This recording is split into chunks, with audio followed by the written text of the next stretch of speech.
Namaste. Welcome to Snuggles and Cuddles by the StoryTunes, a program where you can listen to some lovely stories just before you sleep. Today, I'm going to read you a story from the book Grandma's Bag of Stories by Sudha Murthy. The story's name is Kavery and the Thief. The children had gone with their Aja to the paddy fields that morning. They were all city kids and did not know a thing about farming. On the way, Anand was surprised to see a bird's nest on top of a tree. He said to Aja, "I wonder how birds decide where and how to make their nests." Aja said, "The straw in the nest is from the paddy field. Do you know, farming helps human beings as well as birds?" Krishna replied, "Aja, I thought wheat and rice can be just plucked from trees like mangoes. But today I realized there is so much work in farming." That afternoon, after lunch, when they gathered around Aji for the day's story, she looked sharply at the children. They had enjoyed learning about farming activities like cleaning seeds, separating the straw from paddy. In the city, everything came from the supermarket, but here they had seen how things were really produced. Aji said, "Farming is very important.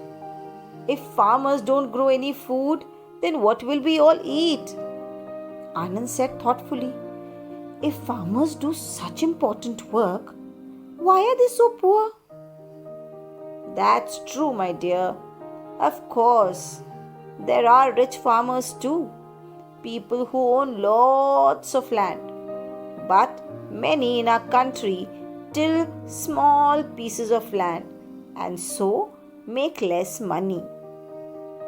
Then, seeing the kids' crestfallen faces, she put down her fan, sat up and said, "But I can tell you of a poor farmer woman who did not remain very poor, all due to her sharp wit." "Tell, Aji, do tell." So Aji started her story. Kavery's lazy husband annoyed her no end. There she was working like a donkey in the fields, ploughing and watering and tending a hard, dry piece of land, while her husband snored away happily at home. Once, when there was a stranger who came asking for some food and water, he just pointed towards the kitchen and went back to sleep. The stranger, thankfully, was an honest man and took only enough for himself and his horse. Not that there was much to steal in Kavery's little house. They were poor farmers with only a patch of land where nothing seemed to grow. Somehow, Kavery tilled the land, did some odd jobs in the neighborhood, and made ends meet. The land was right next to a temple. On some days, her husband would come along with her on the pretext of helping her. But no sooner would her back be turned than she would find him stretched out near the temple courtyard, gossiping with passing villagers. One day, as she was working in the field, trying to dig up the ground so she could sow some seeds, a thin man with a big mustache appeared beside her. He was a thief and up to no good. Kavery, of course, did not know this. She greeted him politely and went back to her work. Now the thief wanted to steal the coins that were given as offerings in the temple and perhaps even the ornaments of the idol. The only way into the temple was by digging his way in from the Kavery's land.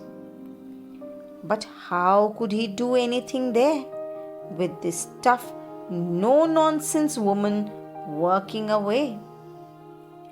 Guessing Kavery was hard up for money, he whispered to her, "Sister, why are you working so hard on this barren land?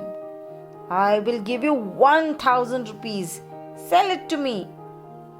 Kavery raised her eyebrows. Why did he want to buy the land for so much of money? Surely something was wrong. The thief sensed she was not about to sell it to him, so he raised his price. 1,050. No? 2,000? No again? 5,000? No? Kavery kept shaking her head. She did not like this odd-looking man who was offering her so much of money for the field. Clearly, he had some evil plans. Finally, to keep him quiet, she made up a story. "I will never sell this land. You see, it belongs to my ancestors. Now we are poor, but I am told that once our family was very rich. Though we lost a lot of our money, much of it was also buried here, in this field, by one ancestor to keep it safe from robbers. Then people forgot about it for years and years. My husband found a clue to the location of the hidden treasure just a few days back. Why do you think I'm digging this hard earth? Not to sow seeds. Oh no, that's just what everyone thinks. I'm actually looking for a hidden treasure." The thief was stunned. He felt this woman was really innocent, giving such important information to a stranger. He thought, why should I not take advantage of the situation? Here he was, hoping to steal a few coins from the temple, and this woman was telling him about a hidden treasure. He replied in a very humble way, "Yes, sister, I understand. After all, it is your family treasure. Only you should get it." He pretended to walk away and went and hid himself a little way down the road. Night fell. Kavery packed up her tools and headed home. The temple too emptied out, and the priest locked it up for the night. Then at midnight, when all was quiet and the night creatures were coming out of their homes, the thief crept into the field. All night he dug and dug and dug, looking for the treasure. But of course, there was no sign of it, as there never had been any treasure to begin with. By the time dawn broke, he realized Kavery had made a fool of him, and all he could do now was get away from the field fast. When Kavery reached the field, she grinned to herself. Just as she had expected, the thief had spent the night digging up the land nicely for her. All she needed to do now was sow the seeds. She worked hard in the field for the next few months and managed to grow a good crop. She sold those and finally they had some money. With a part of this money, Kavery bought some jewelry. Many months later, the thief decided to show his face in the village again. He was careful to disguise himself though. He trimmed his long mustaches, tied a colorful turban and pretended to be a traveling salesman. No sooner had he stepped into the village than he saw Kavery going about her work. But what is this? Instead of the simple, unadorned lady he saw last year, she was now wearing jewelry which looked as though it had been in the family for years. Surely she must have located that missing treasure. he was determined to look in her house and find the rest of her money and treasure. That night, he appeared at Kavery's house and said to her husband, "I'm a traveler and I don't have a place to spend the night. Please give me shelter for the night." Kavery's husband agreed immediately.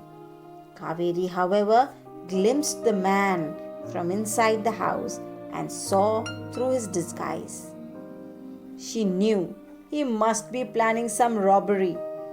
So he said in a loud voice, making sure the visitor heard her, "Oh dear, your dear aunt is all alone at night and has asked us to come and stay with her. You know how the dark scares her when your uncle is not there? Come, let us go there for the night." Then, lowering her voice a bit, yet making sure she was heard clearly, she continued, "Don't worry about the jewels. I have hidden them in little holes in the house walls. No one will suspect the hiding spot." Then she became normal and told the thief, "Brother, you can sleep in the veranda. The house will be locked. Here is some food and water for you. We will come tomorrow morning." The thief smiled to himself at Kavery's foolishness.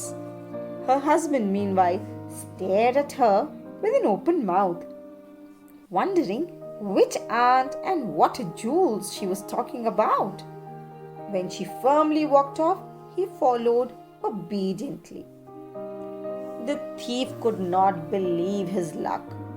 He had the entire night to comb through the house, tap all the walls and look for the hidden stash of gold ornaments. So he stared and started. Tap, tap, tap, kick, punch and shove. He prowled and he tapped, he kicked and he pushed the walls, hoping to spot the jewels. Finally, he tore down all the walls. But of course, there was nothing he could find. Exhausted, he fell asleep and woke only with the crowing of the cock as the sun rose.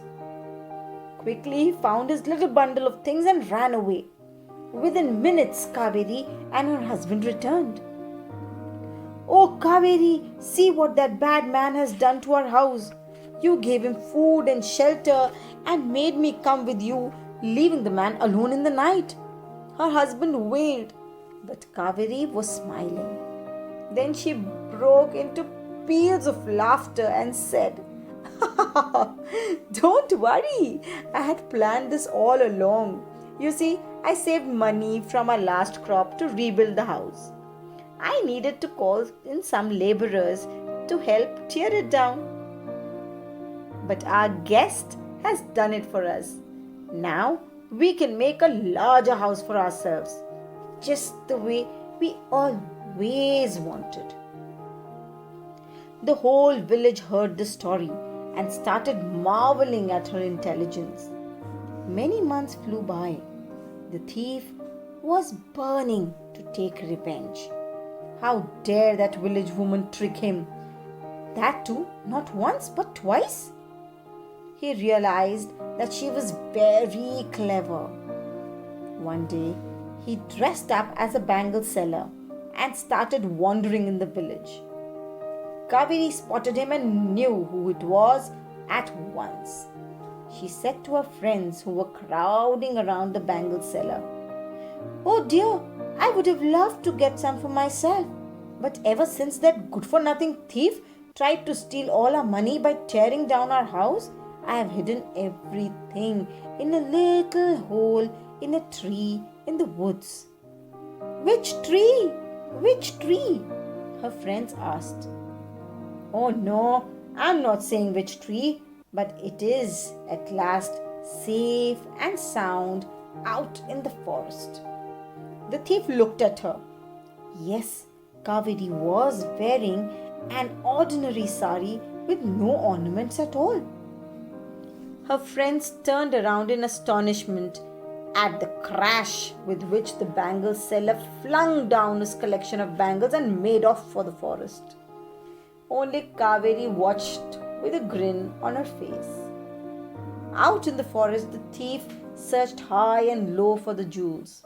He climbed trees, poked around in the bushes, got bitten, scratched and growled at, but he would not give up.